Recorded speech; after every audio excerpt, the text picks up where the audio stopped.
Delhi high court के जज के घर से लाखों करोड़ों कैश बरामद। पूरा मामला रहस्यमय। क्या होगा जस्टिस यशवंत वर्मा का अंजाम? ट्रांसफर, सस्पेंशन, टर्मिनेशन या फिर इम्पीचमेंट? इस केस में क्या क्या दांव पर लगा है और इसका भारतीय न्यायपालिका पर क्या असर पड़ेगा? चलिए इस हाई वोल्टेज मामले को पूरी तरह समझते हैं।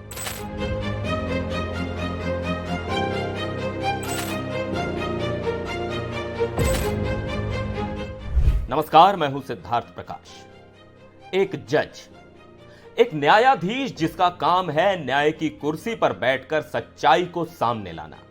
लेकिन जब उसी जज के घर से नकदी के ढेर बरामद होते हैं तो सवाल उठते हैं कि यह पैसा कहां से आया? यह कैश किसी डील का हिस्सा था या कोई साजिश? और सबसे बड़ा सवाल, अब इस जज का क्या होगा? दिल्ली हाईकोर्ट के जस्टिस यशवंत वर्मा के घर से भारी मात्रा में कैश बरामद हुआ। सुप्रीम कोर्ट की ओर से निर्देश आया और हाई कोर्ट ने तुरंत इन हाउस जांच शुरू कर दी। शनिवार रात को रिपोर्ट सामने आई जिसमें वीडियो एविडेंस भी मौजूद है। दिल्ली हाई कोर्ट के चीफ जस्टिस देवेंद्र कुमार उपाध्याय ने खुद कहा कि मामला गंभीर है और इसकी गहरी जांच होनी चाहिए। लेकिन दूसरी तरफ जस्टिस यशवंत वर्मा ने इन सभी आरोपों को खारिज कर दिया। उन्होंने कहा कि यह उनके खिलाफ एक बड़ी साजिश है, उन्हें फंसाया जा रहा है। अब सवाल उठता है कि आगे क्या होगा? क्या सिर्फ ट्रांसफर कर देना काफी होगा या फिर सस्पेंशन? क्या टर्मिनेशन होगा या फिर इस पूरे मामले में इंपीचमेंट तक की नौबत आएगी? अब इस पूरे केस को डिटेल में समझते हैं।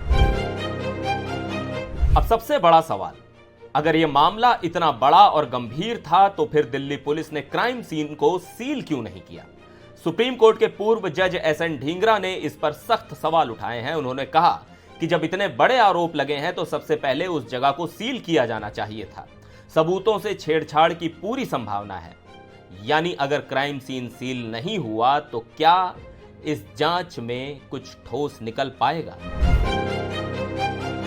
अब जस्टिस वर्मा ने अपनी सफाई में कहा कि जिस जगह से कैश बरामद हुआ वो उनका मुख्य घर नहीं था बल्कि आउट हाउस था। लेकिन इस पर भी सवाल उठ रहे हैं। पूर्व जस्टिस एसएन ढींगरा ने कहा कि कोई भी जज ये नहीं कह सकता कि उसके बंगले में क्या हो रहा है ये उसे पता नहीं था। पूरा घर उन्हीं को अलॉट किया गया था, तो वो ये कहकर जिम्मेदारी से नहीं बच सकते। अब जस्टिस वर्मा का ये तर्क कितना दमदार है ये तो आगे की जांच में ही पता चलेगा। अब एक बड़ा सवाल, अगर किसी सरकारी अधिकारी के घर से इस तरह कैश बरामद होता तो क्या उसे सिर्फ ट्रांसफर करके छोड़ दिया जाता? बीजेपी नेता और वरिष्ठ वकील उज्जवल निकम ने इस पर कहा कि सुप्रीम कोर्ट की इन हाउस इन्वेस्टिगेशन से न्यायपालिका में पारदर्शिता आई है, लेकिन सिर्फ ट्रांसफर, सस्पेंशन या टर्मिनेशन काफी नहीं होगा। अगर मजबूत सबूत मिले तो क्रिमिनल इन्वेस्टिगेशन भी हो सकता है। अब सवाल आता है, क्या जस्टिस यशवंत वर्मा को हटाने के लिए इंपीचमेंट की प्रक्रिया शुरू की जाएगी? भारत में किसी भी जज को हटाने का अधिकार सिर्फ और सिर्फ राष्ट्रपति के पास होता है, लेकिन इसके लिए एक कठिन प्रक्रिया होती है। लोकसभा में 100 सांसदों या राज्यसभा में 50 सांसदों को इस पर साइन करने होंगे।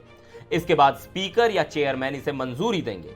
फिर एक 3 सदस्यीय जांच कमेटी बनेगी जिसमें एक सुप्रीम कोर्ट जज, एक हाई कोर्ट के चीफ जस्टिस और एक वरिष्ठ न्यायविद शामिल होंगे। जांच के बाद संसद में बहस होगी और अगर 2/3 बहुमत से प्रस्ताव पास हो जाता है तो राष्ट्रपति जज को हटा सकते हैं।